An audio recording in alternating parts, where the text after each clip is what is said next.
દાહોદ જિલ્લાના સિંગવડના તોરણી ખાતે 6 વર્ષીય બાળકીનો મૃતદેહ મળી આવ્યો। તોરણી પ્રાથમિક શાળાની વિદ્યાર્થિનીનો મૃતદેહ મળી આવ્યો। શાળાના કમ્પાઉન્ડમાંથી જ મળ્યો મૃતદેહ। શાળા છૂટ્યા બાદ મોડે સુધી બાળકી ઘરે ન પહોંચતા શોધખોળ હાથ ધરાઈ। મોડી રાત્રે જિલ્લા પોલીસ વડા, એલસીબી સહિતની પોલીસ ટીમો શાળામાં પહોંચી મર્ડરની આશંકા સાથે તપાસ તેજ કરાઈ।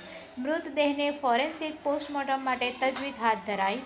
हाल मृतदेह લીમખેડા રેફરल हॉस्पिटल खाते खसेड़ायो।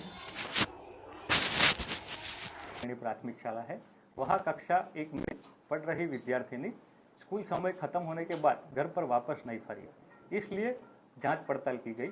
जांच पड़ताल करने के बाद स्कूल के पीछे के कंपाउंड के हिस्से से बेभान अवस्था में हमको मिली, तो वहाँ से उनको तात्कालिक अस्पताल लेके गए और अस्पताल में वहाँ उनको मृत जाहिर किया गया।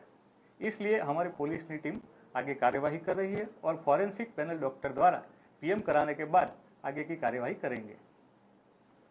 रणधीकपुर पोस्टे हद विस्तार में आवेल मासी तोयनी प्राथमिक शाला में धोरण 1 में अभ्यास करती विद्यार्थी शाला समय छूट्या बाद घरे परत न फरता वाली वारस द्वारा तपास हाथ करवामां आवेल।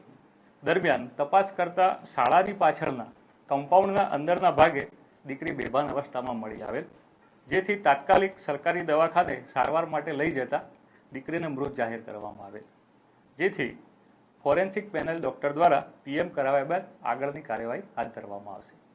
हाल पोलीसे शुं दाखल करवामां આવ્યું છે? हाल पोलीस द्वारा अकस्मात मत एडी दाखल करवामां आवेल छे અને એ પ્રમાણે કાર્યવાહી હાથ ધરવામાં આવેલ છે। અત્યારે કયા પ્રકારની આશંકાઓ સેવાઈ રહી છે? જે અત્યારે તપાસની કાર્યવાહીમાં જેમ જેમ આગળ ડેવલપમેન્ટ થશે તે રીતે આપણને માહિતી મળતી જશે।